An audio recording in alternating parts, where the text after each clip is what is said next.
Rich. We hear you on the remote side. Okay. Okay. My project is an end-fed half-wave matching. Whoops, my screen suddenly went off for whatever reason. Um, and when your Summit's on the air and Park's on the air and things of that sort, ARRL has popularized the end-fed antenna as something very simple. Instead of carrying a beam, you just carry a coil of wire and this matching device. So it's very good for QRP. Of course, you can use it for your home station as well. My objective was to use junk box parts as much as possible. Having been a ham since I was 15, I have a big junk box, but the parts are not that expensive. There are many videos on the internet on how to make the transformer to match the end-fed antenna. I've got just two shown here, and if you're interested in seeing them, you can just do a screenshot of this and look them up afterwards, or you can simply Google end-fed half-wave antennas. Most of the videos simply tell you, here's how you do it, but they don't explain why. One of the illustrations I liked was this N6DOZ illustration. You start out on the lower left here with two wires. He shows here with the blue and the red. You wind two wires, the two turns, I should say, with the two wires, and then you continue with the single wire till you get to the eighth turn, at which point you cross over and continue to 14. So the ratio is 2 to 14, which is 7 to 1. We'll talk about that later. They show 100 picofarad. Hey, here, Rich, your screen share got preempted by Doug's. There you go. Doug, you got it. Now I see the presentation again. There we go. I think we're working now. All right. Okay. Yes. I'll repeat what I was saying about this. You start off at the lower left, which is shown as ground with two wires. You do two turns, and then you continue with the one wire to get to the eighth turn, crossover, and continue to 14. And the other end of the two wires goes to the transmitter, and you'll see that in future slides here. Okay, so it gives you a 49 to 1 configuration. You just saw N6DOZ's figure. There are several problems with the presentations on the videos. Most assume home station use, which implies more wire, more cores, higher voltages. I was interested in doing this for QRP. Due to the more ferrite cores for home station, the overall wire length they specify is way too long. Similarly, the twisted wire length was too long. The capacitor voltage rating that they say is 3 kV, and as I'll show you shortly, that's much too much for QRP. So you saw what the winding of the ferrite core is supposed to be, and the two turns come out for the 50 ohm input. So the turns ratio is 2 to 14 or 7 to 1, and the classic impedance formula is as what I've shown here. And if you calculate that with 50 ohms, it comes out to 2,450 ohms, which is much closer to the half-wave impedance of an antenna. We don't know exactly what it is, but it's up in the thousands of ohms. So this is a picture of the toroid that I actually wound, and I used the number 14 wire that they specified, which was a mistake because number one, for QRP, you don't need anything that thick, and number two, it's very difficult with that thick wire to get it on a small toroid. But as you can see, this is what I managed to do. I then took one end, the end that goes to the antenna, and I made a loop there, which you'll see the purpose for that in a minute. I soldered a connection on here with the yellow insulation to go around a BNC, and this is for the center of the BNC, the upper one on the left here. And the one on the right is where the bolt is going to go, and you'll see that momentarily. Okay, and here is the transformer with the bolt shown. This is what's going to be connected to the half-wave antenna, as you'll see shortly. And this is, you saw it in the, this is before it goes into the box. And the nut and lock washer here makes a good connection to the wire, which I've tinned. I've cleaned off the insulation there, as I have at the end that goes into the BNC on the left. Okay, here we are in the box with the transformer connected to the BNC on the left. The solder lug goes around to the BNC and gets clamped into place with the nut on the left, and on the right I've put the nut through the box. This nut on the outside holds the bolt in place, and the wing nut is for connecting the wire, the half-wave antenna. But this is before the capacitor is put in. And here we are with the finished transformer with the 100 picofarad connected across the BNC. Okay, so the voltage rating of the capacitor is specified in the videos at 3 kV, but the question is why? If you use the typical power equation, the E squared over R, the voltage is the square root of P times R. So if you take a typical station for 100 watts, the square root of 100 watts times 50 ohms is 70 volts. That's far from 3 kV. At maximum power, 1500 watts, the voltage is only 273 volts, so that's still much less than 3 kV. Even accounting for resonance effects, one doesn't seem to need a capacitor with that rating, certainly not for QRP. So how did I do? All of the parts were in my junk box except the wing nut, the ferrite core, which is the FT 114-43, and a couple of lock washers. So those things I had to buy. I used number 14, which was, as I mentioned, was hard to wind on a small core. Number 16 would have made the winding much easier, and getting it closer to the toroid core would have been preferable. The recommended wire length on the YouTubes are on the videos are too long, and maybe if you're using 3 toroids as one of them shows, the wire length would be closer, but certainly not for 1. So some of the unanswered questions is, why was this core chosen? What inductance does the 2 turns produce, and at what frequency does it resonate with the 100 microfarad capacitor? How does one determine how much power 1 toroid can handle? Clearly, QRP is not a problem. And how was the 7-to-1 ratio determined? Would 8-to-1 or 9-to-1 be better? And I say to CWGOAT's no-tune antenna matcher that uses a 31-turn transformer, and I'll show you that.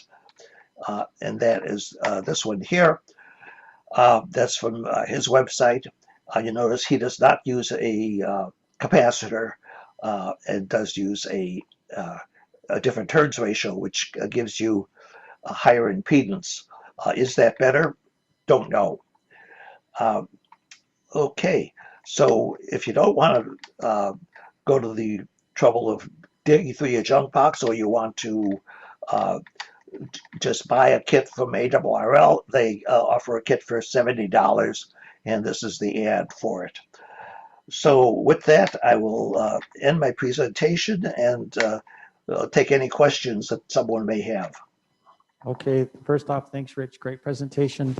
Let me just go through a couple of what I saw in the chat room there, and maybe you can answer those questions.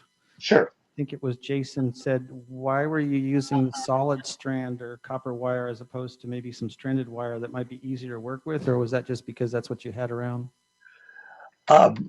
Actually, I have a plethora of various wires. I don't know that I've got a stranded wire, but that certainly would have been easier. I could have used a narrower gauge wire. What was specified in the video is the 14 gauge. And again, for QRP, I certainly didn't need that. Oh, one other thing you might be interested in seeing, this is the actual box. You can see the size compared to my hand. And there's the BNC, and that's the wing nut. I'm sorry. Okay, go ahead with your next question. Can you see this okay? It's there we go. We got your PDF file, or your office file, I should say. Yeah. Okay, so I'll move it a little bit here. This is the original of the article for paragraphs this month, and it starts out just an introduction of background. And anybody that hasn't seen the article, if you don't get paragraphs in the mail, well, you can just download from para.org. So this is the flag antenna that I built not too long ago for HFDFing. It's sitting out there in the room, but I don't want to connect another camera. It's too hard to show the thing directly. Here is a toroid that's called a binocular toroid by the author of the article that inspired me to this, Don WD8 DSB in Colorado. He says that the best kind of toroid is where it's got two holes. So like a donut with two holes, and you wind the wire on the inside. None of the wire, hardly any of the wire shows on the outside. He claims that's a more effective way to do balance. Okay, and then so here at the center, this is a real exploded view. It's a mop stick, and I drilled 4 holes here and put 4 sticks. I think they're just like 1/4 inch, 3/8 maybe, sticks that are 3 feet long. So this antenna actually is about 50% bigger than Dawn's. I wanted to make it bigger to make it pick up signals better. And so, okay, let's go. Okay, now these are some of the plots made by NEC for NEC2 for the, you see how good the, okay, let's see if I can blow this up. Let's see. No. Okay, anyway, I've got a further down. Now this is 1.8 megahertz. Here's what is this? 7.2. I had another one for 3 megahertz. No, this is 3 megahertz. I had another one, 1.8.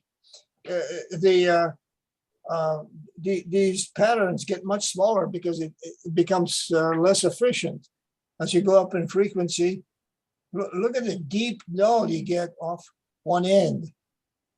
And so now if I scroll down further, now this is on 2 meters. It hardly works at all theoretically with for NEC2. Now up to 50 megahertz, it works very nicely. It's got a deep, like over here, it's what, minus 15 dB. And over here, it's like minus 30 something. So it's like 20 dB front to back ratio on these flag antennas. And here's a blown up view of what is this, 50 megahertz, yeah.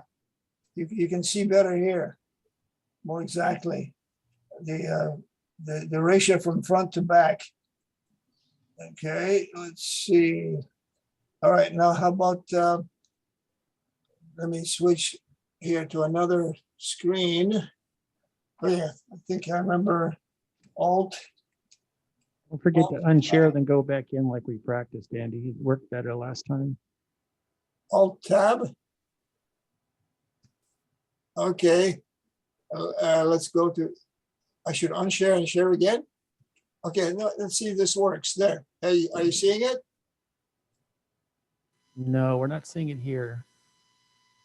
Oh, Yeah, go ahead and just unshare, then go back into that screen. okay, stop share, and they, all right, then I have to go back to share screen again. Yeah, last time it worked nicely when I was practicing with Rob earlier today. Okay. Software. Okay, can you see it now? No, I have to share again. I Yeah, guess. you have to share it once you pick it. I have to share again. Okay, share screen. Okay, let's do, yeah, let's do this one.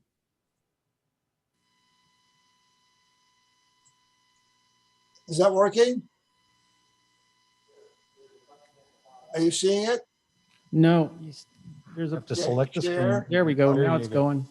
Okay, Got it. so this is a AA-54 rig expert sweep of SWR.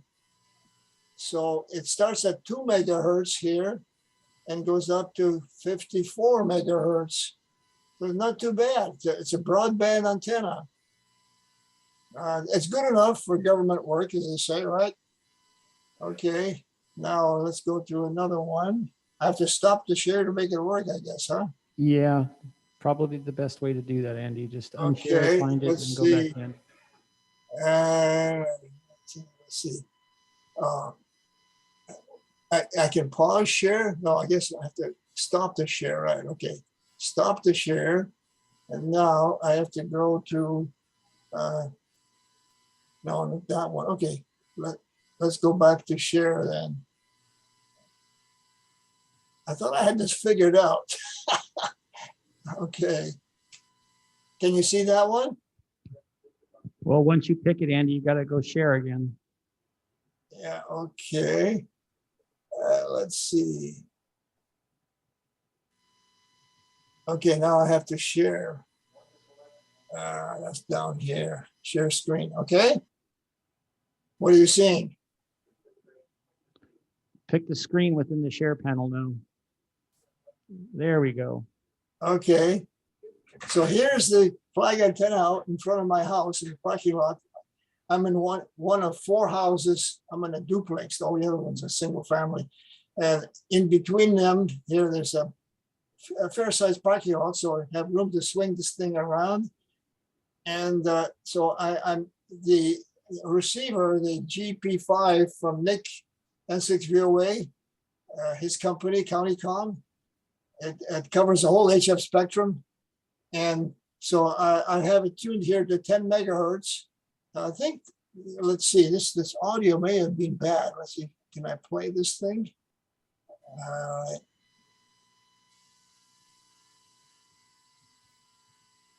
Now how do I play it? Oh, like this. Oh, the audio, something's wrong with the audio. I couldn't get that to work this afternoon either, but I'm pointing with the, well, you see over here is the balun, and the front end has a resistor, around 750 ohm resistor. So when you point the resistor at a signal source, you get your null. So here I'm showing out, it's about 70 degrees to Fort Collins, Colorado. So and now I'm pointing the balun here to get the maximum signal, and turning the antenna around to listening here to the receiver. You can't hear it, unfortunately. And okay, we'll quit that one and go back to another one. Okay, let's see. What was this? Okay, new share? Is that gonna work? Well, go ahead and end your share again. Stop share. Yep.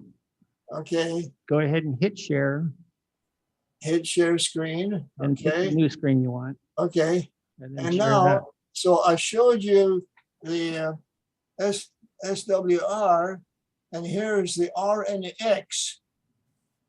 Now, I guess I have to share again, right? That works. You're perfect. It works? Okay, good. So this 100 ohms at very low, at 2 megahertz. And then it comes back up to 100 with very low resistance. Now, the author of the article claims that he had almost a flat SWR. Well, maybe he used, I don't know, he's an engineer. Maybe he engineered it better. I can't get a flat SWR.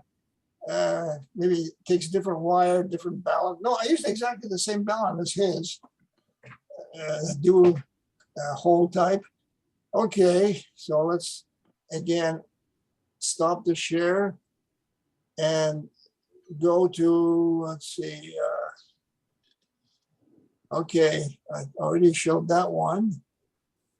What was the other thing I wanted to show? Let's see. I think we have just about time to show that your SDR sharp screen. Oh no, I decided not to show that Okay, no because problem. the problem. Oh, here's SDR sharp, but when what happens? It's not running there. Okay. Now the thing is, when I went to 30 megahertz or 28 megahertz something, and swung the antenna around, there was hardly any change in the signal here. Certainly not 20 dB. It was like maybe 5 to 10 dB change, and I think that's probably because it's in the near field. The NEC program designed it using far field calculations. So forget that one. Okay, and let's see, there was another one I wanted to show here. Let's see, Alt Tab. Okay. All right. No, I guess that's about it. So I guess I'll send it back to Okay, the next person, okay? no problem. I want to mostly talk about using 8-bit microcontrollers and how to use them to do tone generation. So doing sine wave generation, it started basically with the idea of, can I make a simple circuit, a simple piece of electronic that'll do a simple sine wave frequency? And I particularly want that because both Ricky and I are interested in exploring doing CW, which wasn't a requirement when we got our ticket, thankfully. But we're really enjoying that we can. We'd love to do it more. And maybe I can talk Ricky into a future talk to show off our chopstick CW iambic paddle homebrew action. But nonetheless, back to the point, and my homebrew this evening all focuses around analog to digital conversion, particularly with 8-bit microcontrollers and R to R ladders. So I had this idea a few weeks back, sitting on the couch, because I have a ICOM 706 and a Baofeng handheld. And with the handheld, I can generate DTMF tones with the keypad. And with the 706, I can hook up a keyer and generate single frequency for like CW, a solid sine wave tone. So I kind of want to be able to design and build that hardware for myself. Ultimately, I'd love to build. I've got dream sketches of soup to nuts, ground up handheld walkie, and would love to do something one day at the level of like fantastic Elecraft K3 or the like. But I'm taking it bite by bite, like I'm trying to eat an elephant a little spoonful at a time, and just thinking about peripherals and things that I can use with hardware that I haven't broken yet. So where I'm hoping to go with this is for both the CW and the DTMF, make a little PCB circuit that could run off like a coin cell or something like that and be pre-programmed to do Morse code or DTMF tone. So basically, this is all the proof of concept on my bench of working this out and figuring out where to go with it. So Ricky's going to help me walk through a few different iterations here of these devices. So I'm going to start in the deep end here with the Frankenstein.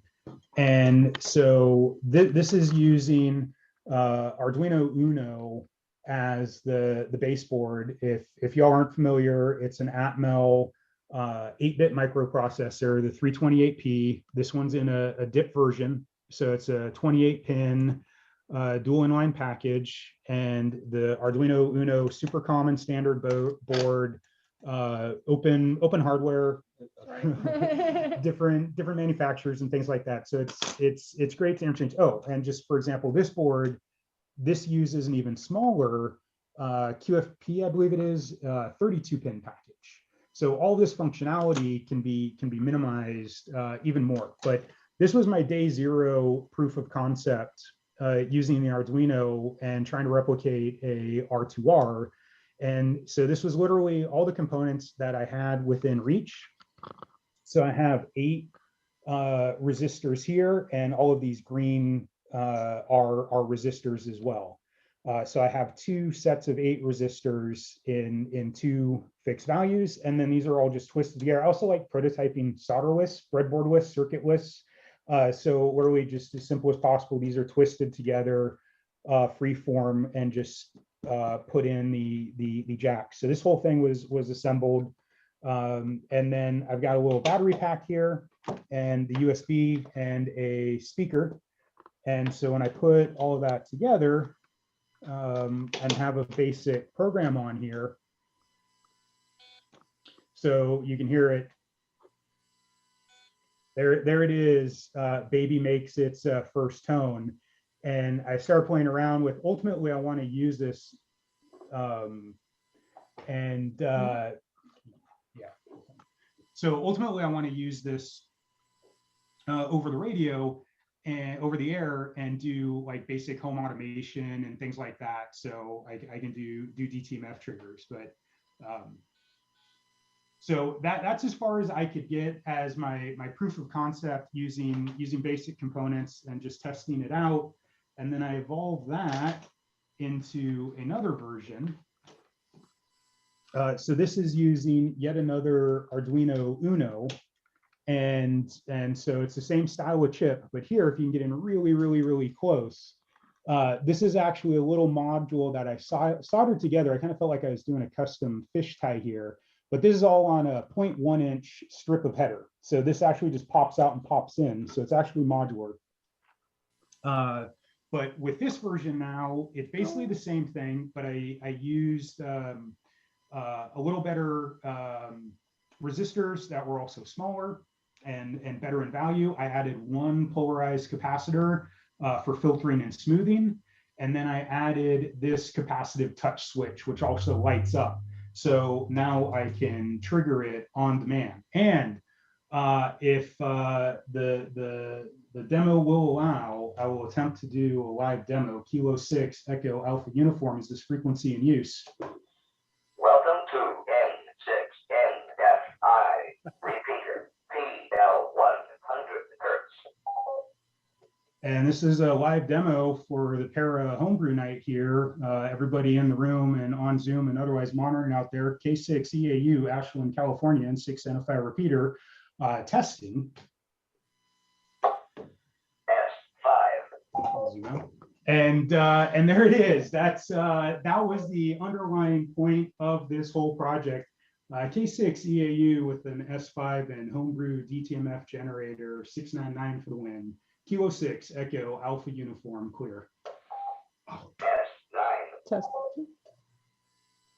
And that's what happens when I don't turn off my Homebrew DTMF tone generator, which auto repeats for testing purposes every 5 seconds. K6 EAU clear. At least we know it's working though. That's good.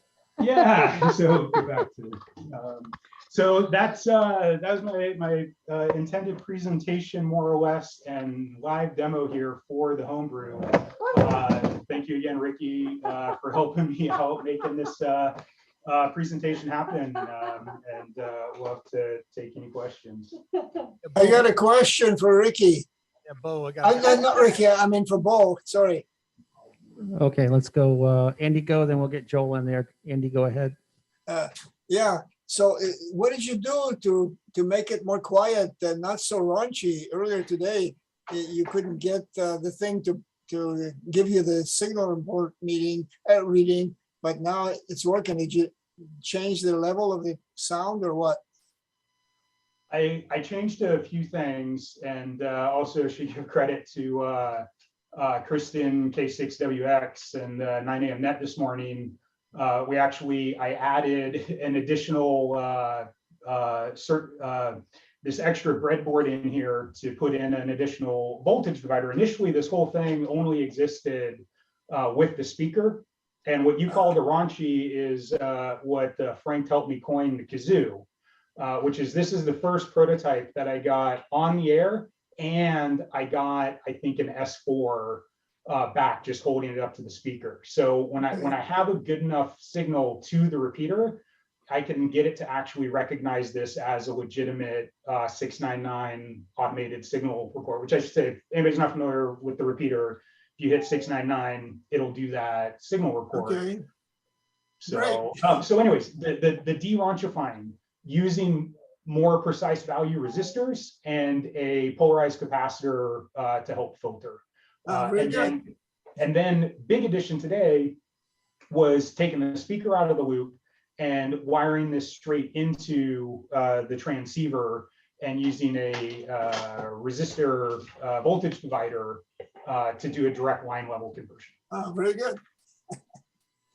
Okay, Joel, go ahead. Yeah, you just answered my question, I think. So basically, I'm over here in the dark. But so you said you changed some resistor values, but that you had to end up using more precision values. And I would assume that's so that you could get the precise DTMF tone frequencies? Yeah, so so my first aim, without totally upsetting everybody within 50 miles of N6 NFI repeater, was how horrible can I make this sound and still get it to work? So I didn't try to go further than the kazoo. That was just the first thing that I got to work, and it satisfied me in that this is ridiculous that it works. Now I can make it sound reasonable. So I was working off something I found online. If you just search Arduino DTMF generator, you'll find a project with a schematic and code. And so these, like I wanted, I think 220 ohm and 100 ohm resistors. And I don't even know, I think one of these is 200 and one of them is something that worked. So I used 100 and 220 ohm resistors. They're only standard tolerance. I want, like I say, I'm working on making this a kit. So a set of 8 and a set of 8 1% resistors, that will help. And then I think I can clean up the capacitor, do a little more filter logic there, but it's getting pretty close to workable. Now I need to put on the scope, and Andy's already helping sending me some frequency analysis. Great, thank you. Okay, any questions in Zoom? I got a quick comment. Go ahead, Andy. Yeah, well, I guess you could have done it without resistors by doing it all in software, generating sine waves with a faster processor like a Raspberry Pi. But then it wouldn't have been as fun. Go ahead, Bo. Yeah, no, for sure. I mean, my whole goal here was like, this is kind of my baseline proof of concept now. And I'd love to do this with a single GPIO pin. And then, like, you know, Ricky and I have been working on an XR2206, which happens to be an actual sine wave generator IC implemented in analog logic. So yeah, and Andy, we actually had this conversation originally. Yeah. We're just gonna show you. A little side trick for you. It's the chip that drives this ancient beauty we found at the swab meet for the California Historical Radio Society. So this, Chuck, you were witness to this affair, and picked this up at their part of their clearance. So, anyways, this thing, we'll be able to make a version where that'll actually generate a much cleaner tone. So, Andy, we were talking on the repeater with others. I think Sri might have been there about doing a dual 4-bit. So the original idea is take those 8 GPIOs and use 4 to do one tone and the other 4 to do another tone. Rob, give us a check on time. I see there's 2 other hands. Over to you. Yeah, I see a couple hands up there, so let's get to those real quick. How about Dave Unger first? Sure, thanks. Cool, lots of fun to see the stuff. I think I heard you might be able to use that technology to save on long distance phone calls. Yeah, quick. I can respond to that. And Ricky had asked me, I mentioned this is just like a blue box, and I expected to work that in and get a chuckle from folks. And the blue box is back in the day, Steve Jobs and Woz did their early bootstrap pre-seed fundraising by making basically an illegal device, made free phone calls called blue box that used stuff like this to free money out of the Ma Bell. There you go. Cool. And Thanks. Dave, before you go, I have to say the impressive stack of Makita boxes behind you is, Milwaukee, yes, is impressive. So we'll have to have a story about that sometime. Absolutely, and that's just one stack of several. Oh boy. Okay, let's go up to Clark there, KK6 ISP. I've heard of people doing waveform generation, just using pulse width modulation on the AVR chips. I haven't tried it myself, but if that does work, you could certainly simplify the design that way. Sorry, what approach to You simplify? use one of the timers, probably 0 or 2, and you set it up to do pulse width modulation at very high frequency, and then you filter it. Yeah, great point. And I think you can actually run 2 dedicated timers. Those tend to go super high speed. So interesting precision, but yeah, that's another interesting approach. Okay, very good. Anybody here in the audience question? I think we're all good. Okay. All right, Bo, thank you. Ricky, you're making a good assistant and hand model career there, perhaps. All right, thank you so much.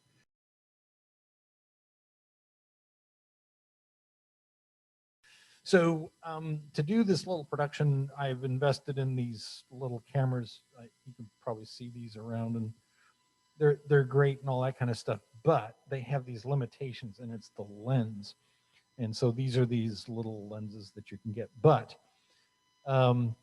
having had access to some high level production equipment, these are the cameras that I'm used to using. I took the lens off because I didn't want to drag it through the process, because it's not important to bring the lens to make the point. The point is, these cameras do HDMI. So they run on a little 12 volts. Well, this runs on 12 volts. But guess what? It doesn't have HDMI. So it doesn't do what I want. Well, it just so happens there's these little clever devices, and this is going to be real short. And these things are like $10.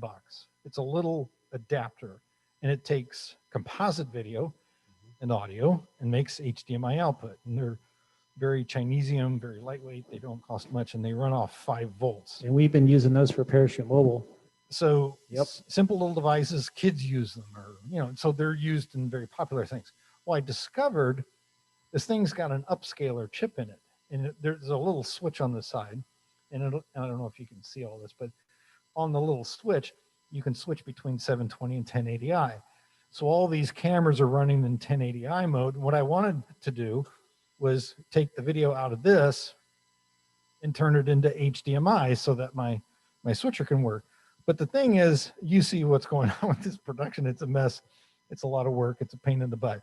But so what I did was I came up with a clever way to stick the product inside the camera. So I'm going to do a little surgery here. This will only take a moment.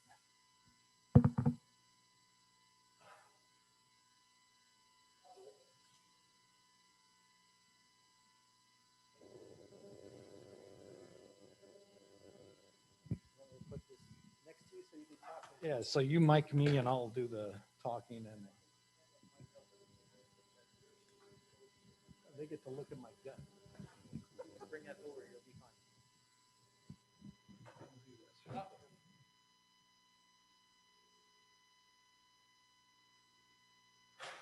So really, this is, I meant to have the cameras ready for before tonight, but we lost power at our apartment for 24 hours while they replaced a bunch of electric equipment down the street. And then we finally got it back, and half my stuff in the refrigerator was okay.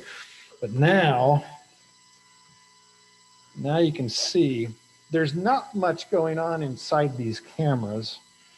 But so just to give you the hint, there's the little board. So you can't really see it that well, but it's tucked back in there. And then I just got a little HDMI cable extender, which has the little bulkhead mount right here, so I can get the HDMI out of the camera. The problem I ran into, though, this thing runs off 5 volts, and the camera electronics runs on 12 volts. That's what this connector here is for. So what I had to do was to modify, and this is the homebrew thing that I did. So deep down inside, you probably can't see this. I needed to take a picture of it and send it, but anyway, I'll put it in an article or something like that. Well, so anyway, all I did was I took a 12 volt to 5 volt low dropout converter. They sell these on DigiKey for like $2 a part, you know, so it's like a little 7805. So if you know what that is, you can stick in 12 volts and get 5 volts out, except these are much more efficient. They have the better switching circuit than the old linear 7805s that we're used to. So what I did was I integrated it into that, then soldered the 12 volts back into the main connector. So then it's got 12 volts, plenty of current. And then the other trick was find the video out.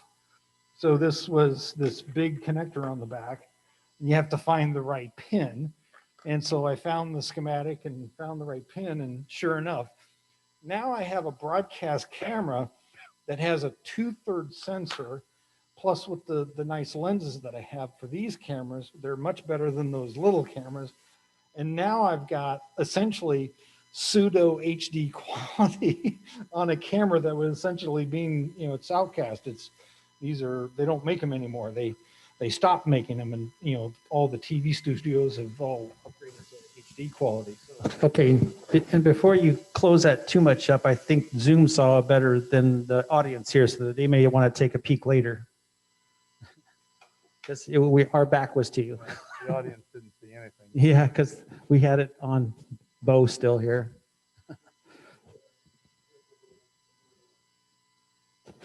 All right, he's going through the audience momentarily here to show our audience what we've got going. I don't know how to change that.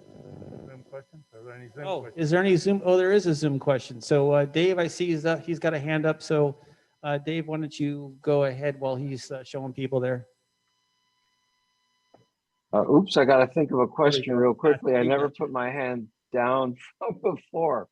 But Joel, what are you going to do with that video? And you have a home studio, or what's the deal?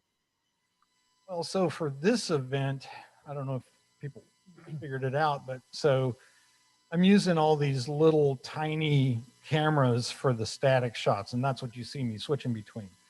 The problem is I don't have a way, they're not very conducive for zooming in and refocusing, and the light gathering capability it's okay. It's actually pretty good. But these cameras are from broadcast studio quality, so they got way better sensors, way better lenses. Yes, there are a lot more to carry, but that allows me to do more high-end television production. So basically, with, you know, if you know Dave, he does a lot of TV production. He's familiar with these cameras, but so these cameras allow me to go do other clubs. So I've been asked to, once in a while, help other clubs do the exact same thing we've been doing here, kind of thing. And then this will allow me to do much more professional zooming in and focusing and get the audience reaction, you know, zoom in on their faces, you know, as they're clapping and whatever. So it's just it's a clever way to just adapt what's, you know, these cameras, nobody really wants them anymore. So I happen to get some. You can get them on eBay for like $100.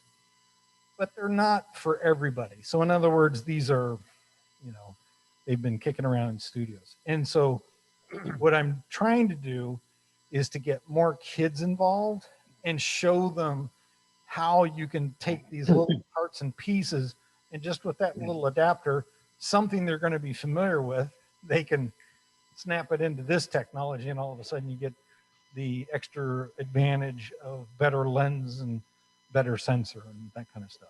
So Joel, I gotta really thank you for the Zoom production work you've been doing. It's fantastic Sure. to be able to attend remotely. And while you were talking, I couldn't help thinking that you were going to have 3 cameras and camera operators, and then you'd be the director, just like Desi Arnaz pioneered for I Love Lucy. Yeah, so for every show, when you have more than one camera, there's a technical director, the TD. And that's the guy that's on the intercom saying, take 2 and take 1 and, so forth. And, hey, camera 3, stop picking your nose and stuff like that, whatever. So that's what Dave has been doing up when he does his television production kind of stuff. But so essentially I'm, bringing some of my industry experience, working with TV stations, all that kind of stuff. But because ham radio has changed, the pandemic changed us, we're now all Zoom. I mean, even Andy was doing Zoom there. So the whole point of this is, well, guys, that's television. This is like television. It's like, okay, so you get it? So the takeaway here is there's a much easier draw to get young people into ham radio when you show them things like this. And so that's the appeal. Very cool. Very cool. Neat. I wanted to say one thing. Joe, if you're listening, I passed you up, so you're going to be up next. The next thing is there was a text from, who was it? Jason. Nope, hang on a second. It might be easier for you to ask W6WUF. Go ahead and ask your question you had in chat. It's too long for me to say. Oh, it was already answered. I was just wondering what the original resolution of these cameras was, and I'm assuming it's probably 480 interlace or something close to it. Correct. Yeah, so these are broadcast quality. It's a Yeah, so super large sensor, gorgeous lenses, weigh a ton. professional, but it was only meant for SD. But the thing is, the advantage is these little doodad boxes has a scalar processor. And so that's the clever thing about these things is they actually do a lot of cool things in the screen resolution so that when you get HDMI output from it, it actually looks pretty darn good. And when you couple it to that sensor, it's amazingly good. So, for Entirely agreed that the high quality 480 interlace images, in most part, if you look at the output from the cameras that you're currently using, they're designed for near field. So you end up with this sort of slightly no glasses myopic view problem. Exactly. Which you don't get with broadcast cameras because the broadcast cameras you can either swap lenses or do a focus pull to wherever you need to focus on. You can dial it. That plus light gathering. So you could actually have a dim light scenario and actually see people instead of having them disappear. You got it. You understand.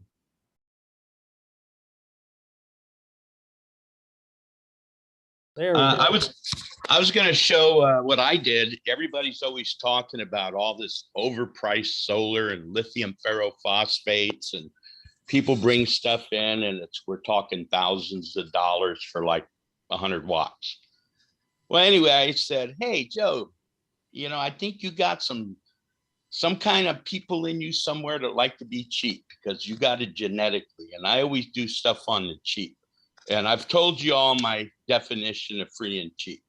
Free is you give it to me and drop it off, and cheap is you give it to me and I go fetch. So anyway, I went on Amazon and I said, I'm going to do this for under $500. Can you guys see this battery here? I think your blue screen is distorting your images more. Okay, let me turn that off because I live in a little teeny apartment, and it's about the size of a, okay, there we go. You're supposed to let me do that. Oh, okay, now, none. There we go, much better. Yeah, let me get this thing off my screen. Okay, so anyway, here we have a lithium ferrophosphate battery, 36 amp hours, 12.8 volts, 460.8 watt hours. And I checked it, and it's pretty close to spec for being Chinese. And then I bought a solar panel that came with a charge controller. See that? The battery's got 13.2 in it. And then I said, I don't really need a monster inverter for ham radio. I need about 500 watts. That'll keep 2 or 3 stations going. And this little battery here weighs 10 pounds. I have 2 in my car. They weigh 70 pounds a piece, and they have 1 more amp in it. So Hey, Joe, I think 500 watts. battery. Can you put the camera on the battery again there real quick? There. Oh, okay, there we go. I was looking at the whatever that thing is in the back, but there we go. Now we got it. Yeah. Okay, and this is the inverter. 500 watts, 1,000 watt surge. It's pure sine wave. Charge controller came with the solar panel. And look at this nifty little solar panel here. Can you guys see that? Yeah, we got it. Okay. Hey, it's so light even I can pick it up. And you guys know how I've been rode hard and put away wet. So now we're going to get to the good part. How much money did Joe spend? Well, he didn't spend as much as you thought he spent. I wrote it down and I checked the prices this week. So these are current. The battery, $129.99. The inverter, $50.38. The solar panel with charge controller and cabling, $134.99 for a grand total of $319.36. Now, your price may vary by county because of local sales tax. So I don't know what San Jose is, but like I said, I was under $500 was the goal. And that's a 110 watt panel, puts out 127 watts on a nice sunny day. I have charged my mobility scooter with it. So that's all I got. Any questions? I'm full of wrong answers. The battery again had how many amp hours? 36. That's impressive. Yeah, it's a lithium ferrophosphate. Yeah, it's much lighter weight. And it's in a form factor we're familiar with. Yeah, very. And it doesn't have little loose ends on the stuff that freaks people out and say, what is that? You know, it's commercial. It says what it is. It is what it says. And 10 pounds. I can't believe it. That, like I said, I got 2 of them in my car. I got 2 more watts than this is, and they weigh 700. It's 140 something pounds.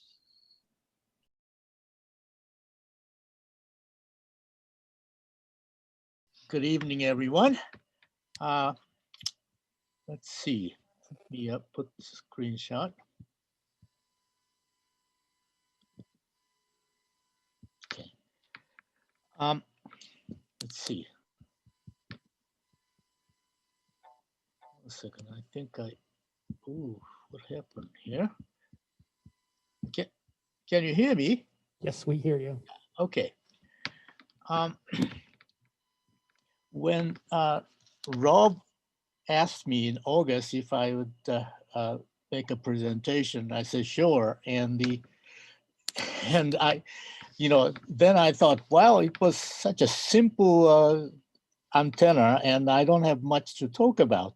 Then he asked me, how did you come up with this antenna? And then I started thinking, well, maybe there are a whole bunch of reasons behind it, even though it's a simple antenna, simple idea. But why haven't other people have built the same kind of antenna? And then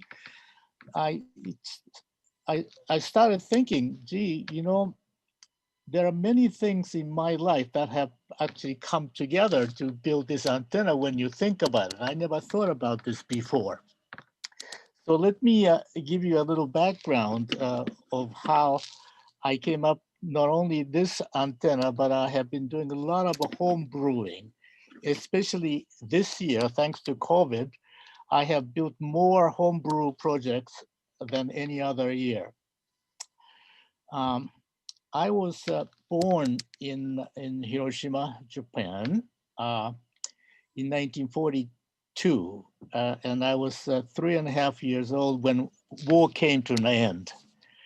And my early childhood was a materially quite a deprived situation. We weren't quite starving, but there were no toys for little boys like me. So my friends and I built a lot of our own toys. And that situation, my early childhood life environment have taught me to do things by repurposing things, by saving many things, just in case we may be able to use it for something. And that habit has stayed with me. So now moving fast forward, in 1912, when my QRP outdoor group went to Halama Beach State Park, which is about 50 miles north of Santa Barbara, I had almost out of a joke, I built this antenna. And I came up with this, building this antenna using the Ely coffee can, which I have been accumulating, so many of them. I had literally hundreds of the cans accumulated over 10 years or so. So I started tinkering around. And so what happened was I had no idea how many cans I would need to build any vertical antenna.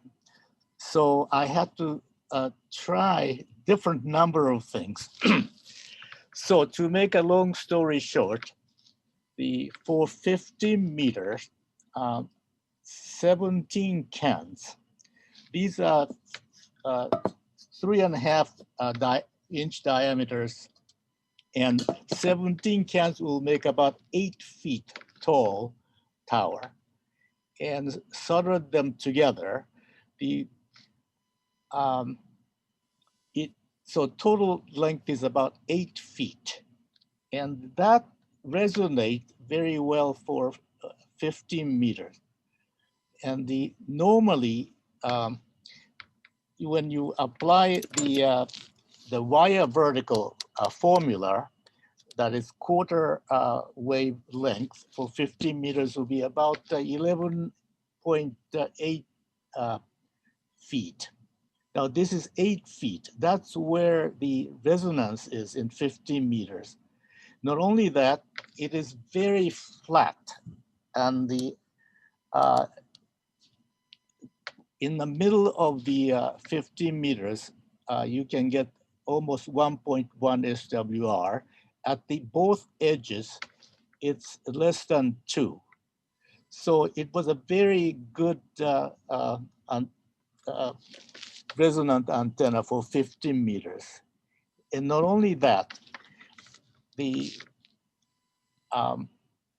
when I use the internal tuners of KX2 and the other tuners, you can actually tune 40 meters to 10 meters. This was incredible. This was something I had never expected. Okay, so to make it portable, I made 2 pieces here, as you see here. The connection here is the common HVAC material. So by connecting this, you can obviously stack to 17 or whatever number of cans. And I put it using L-shaped metals on the acrylic base. And I made a notch, 3 notches to make it sit snugly onto the 3 poles. Now, 3 poles are made of this is a repurposed hiking chair. You know, one of those foldable chairs, and the legs are again repurposed old heavy camera tripod, and so this is obviously foldable. So the whole thing was made into a portable situation. And one other thing that I'd like to mention is the radial cables. These are computer ribbon cables, and each has 15 wires. And I put them together. So altogether, I'm talking about 45 wires. And I found out that length of the radial wires don't make a whole lot of differences. But having the 45 wires turned out to be a pretty effective way to build the vertical antenna. So by the way, this article was written in 2012 originally, and I completely forgot about it because I didn't think much of it. And about 2 years ago, I remembered I had written an article. So I just sent it into to QST, and lo and behold, they said we like it, so we want to print it. But as usual, it took them almost 2 years before they actually printed it. Now, after the article appeared, I got a whole bunch of letters from the readers, and many of them actually wanted to replicate this antenna or try some other, other bands. So one of the hams who built who replicated this coffee can antenna made for 6 meters and 2 meters. And he told me it's quite an effective antenna. I think the part of the efficiency of this antenna comes from the fact that the diameter is so large, and the radiating surface is much larger than the wire antenna or a single thin pole.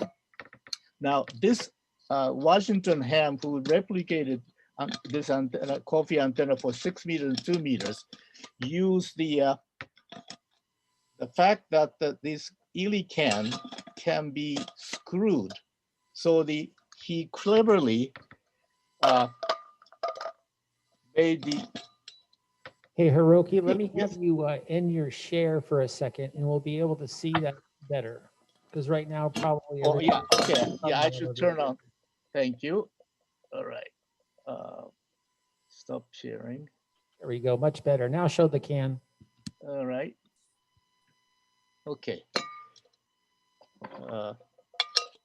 So this is the Ely coffee can, and then it has a nice screw. Both top and the bottom are, of course, the steel.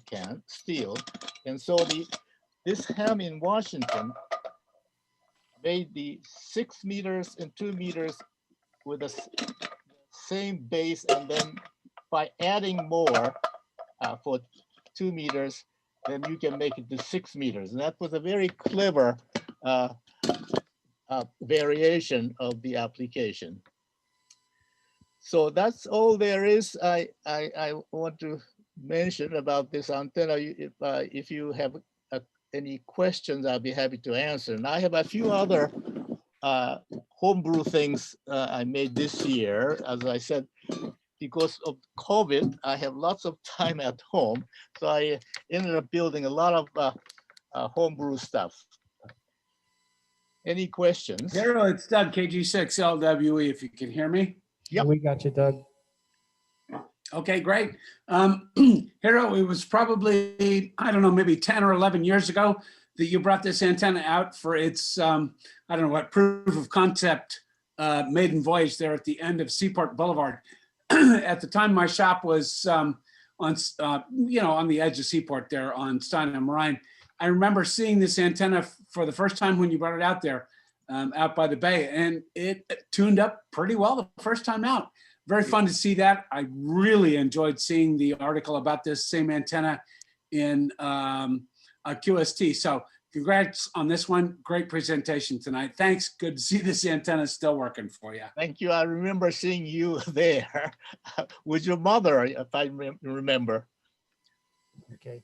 Yeah, we used to got a take lunch out question. there every so often. So yeah, I do remember that. And she was interested to meet you too. So that was very subsequent to the initial outing with this antenna.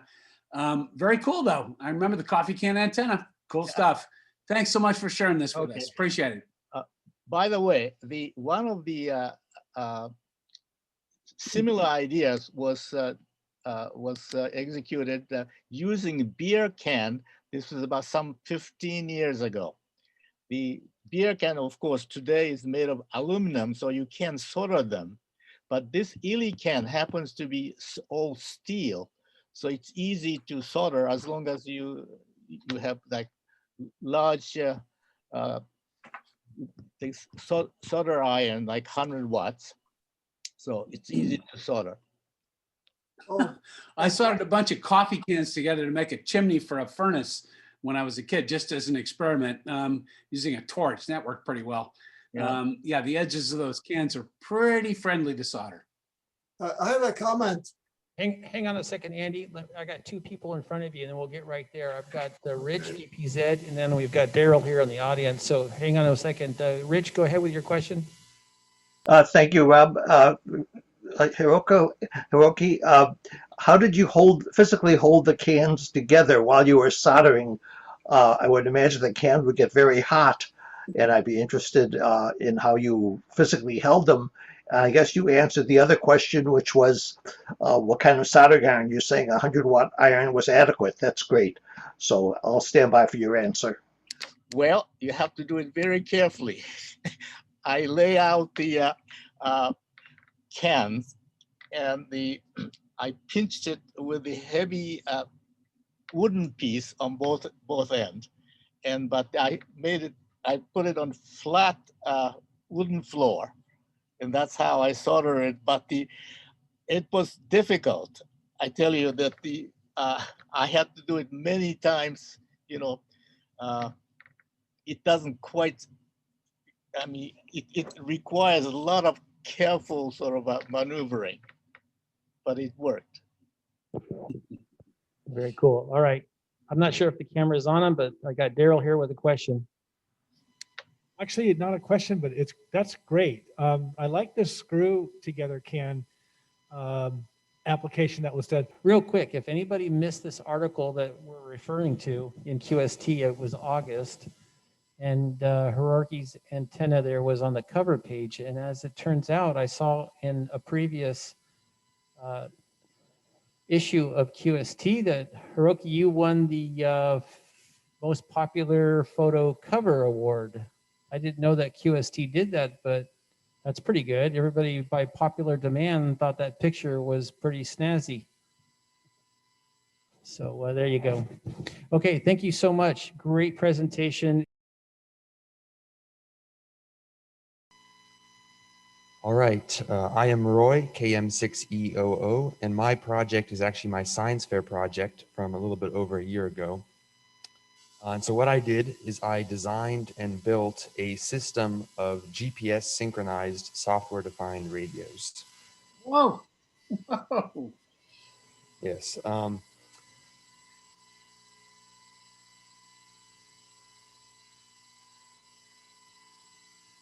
Yes, this may work. All right. So this is a real simple block diagram of my software-defined radio. It's just a receiver, and it's basically the simplest software-defined receiver that's possible. So signal comes into the antenna. It passes through a broadcast interference filter, which is about 1 megahertz high pass. It goes through a low noise amplifier, and then it's mixed with a local oscillator signal that I can either change with a little digital synthesizer, or I have a crystal oscillator. And then it passes through a 10 kilohertz low pass filter, goes to a 10-bit ADC, and then the majority of the processing is done by a small microcontroller, which is the ESP32. It's actually very similar to the Arduino microcontroller that was mentioned earlier. And the microcontroller, or I guess the incoming signal, gets time stamped from a GPS module. So that, yeah. And then the mixed signal comes from the ESP32 microcontroller and is sent over Wi-Fi using UDP to a computer for processing.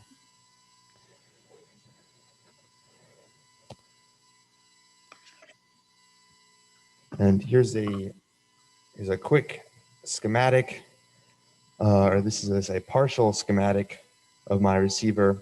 So it's very, very simple, just about as simple as it gets. And so the signal the mixed signal that's sent over Wi-Fi using UDP goes to a laptop, which is running a program that I made using New Radio. And I don't think we'll be able to see this digital signal processing flow graph here, but it does exist. And it turns my my mixed signal into, or I do some signal processing, and I can get the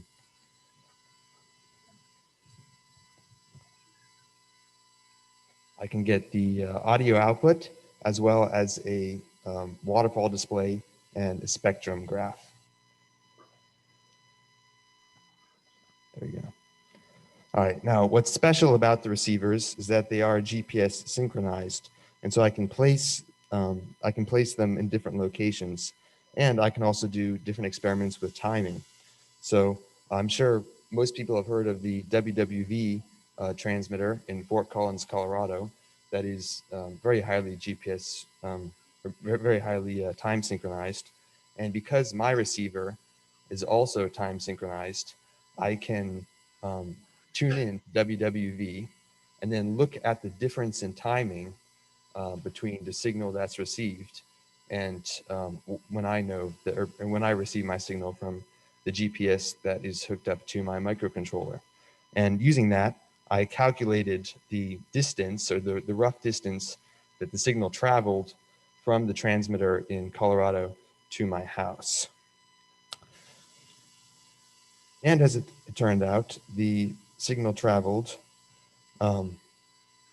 the signal path was just over 1,600 kilometers, which is, as some of you may know, is actually a little over more than 100 kilometers longer than the direct distance from the transmitter, just across the surface of the Earth to Palo Alto. And this makes sense because the signal likely bounced off of the ionosphere and took a longer distance.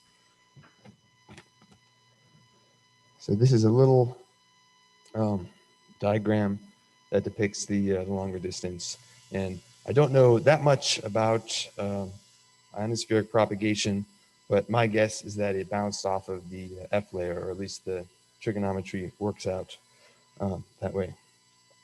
And finally, I did another experiment, which is where I took two of my synchronized transmitters, and I placed them a few miles apart. And then I recorded audio just of the HF spectrum. And then I played back one transmitter, or the audio from one transmitter, into one ear, and the audio from another transmitter into the other ear. And because the transmitters were spaced out apart, there was a difference in timing between the signals that arrived at one transmitter and the other transmitter. And so I sort of got this interesting stereo audio effect, and I was roughly able to hear the direction of signals on the HF bands, which is interesting. I don't know if it has been done before.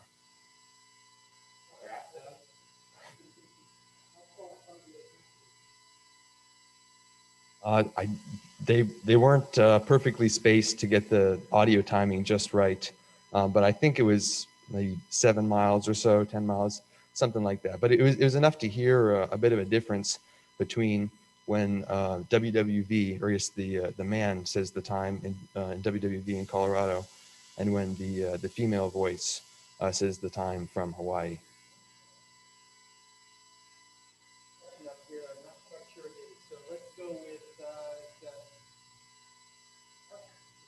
Nico, I think you got a question.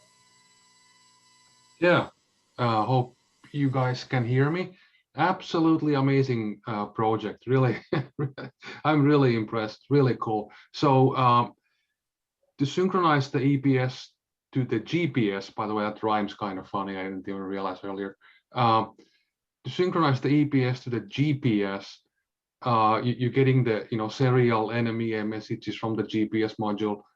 But then I'm also sure you use the 1 PPS signal from the GPS to get the fine time synchronization. Were you able to estimate like how close to the GPS time your EPS is running at? Are you getting sub-microsecond or how closely you are estimating your EPS microcontrollers are synced to the GPS time? That's a good question. The signal that I'm currently getting out of the GPS module is just like a little $10 or $15 real cheap one from China, is a pulse every 1 second. And I do not know the accuracy of the modules. I think it's a few microseconds. I'm not exactly sure on that, but that's a good question. And I could probably do just a simple experiment, putting 2 of my receivers in the same location and seeing how far off those 2 GPS modules were. And it is by all means not a perfect receiver. It has quite a few receive issues. When you're listening to just about anything, there's a pretty loud motorboat sound in the background and a helicopter going overhead. So there's a lot of noise and weird popping signals that I still have to figure out. Yeah, that's really cool. That's really cool. Really, congratulations on pulling that off. So then doing the math on the propagation path distance or length. So did you say from the distance you estimated the signal made 1 skip, or did it look more like it made 2 skips along the way? The signal could have made 1 or 2 skips. My guess is that it took 2 skips and traveled a little bit lower, but I don't know that much. And another experiment I would like to do is set up my receivers and then look at the difference in timing between daytime and nighttime, or over a longer period of time, maybe weeks or even months, to see how the propagation changes. But Yeah. Really good idea. And I maybe we should talk more like offline. I'm kind of into very similar stuff. There's if you when you're doing your experiments, you could always compare at the same time what you're seeing in the real-time ionosonde plots that are available online, where you can see sort of the virtual height of the F layer or the E layer in real time, how it's measured in Boulder.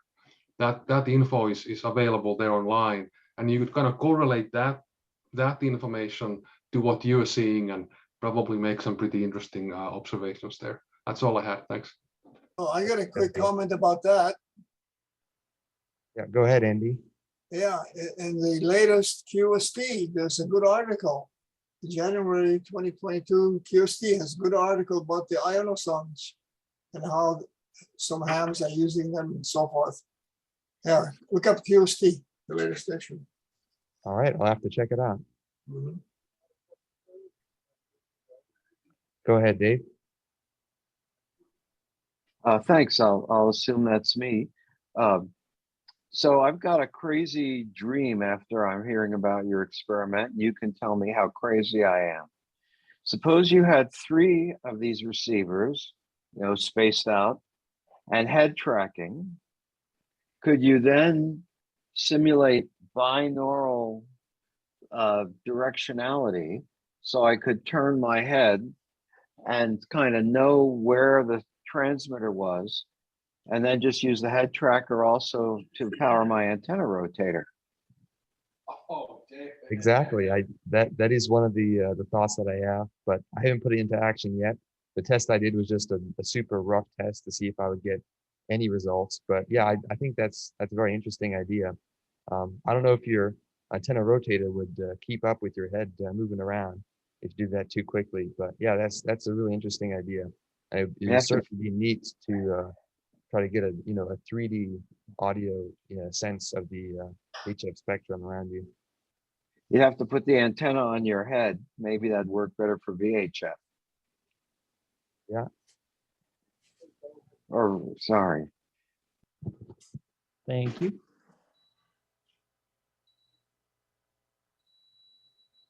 There we go. All right, these are the 3 boards that I soldered here, and they actually stack up on top of each other. The bottom board has the low noise amplifier and some of the filtering, which is this board right here, has some Anderson power pole connectors, and also 2 antenna ports. The middle board here has the mixing and also the 2 local oscillators. And then the top board has the GPS module, another amplifier, a filter, and the ESP32. And these all stack up on top of each other and screw in nicely. Cool. Thank you. Thank you. Thank you. All right. I don't see any more questions up. Anybody here in the audience? We're all good? Very good. All few of us here. Good job. Well, folks, I think that concludes our homebrew night. Thank you for everybody's participation.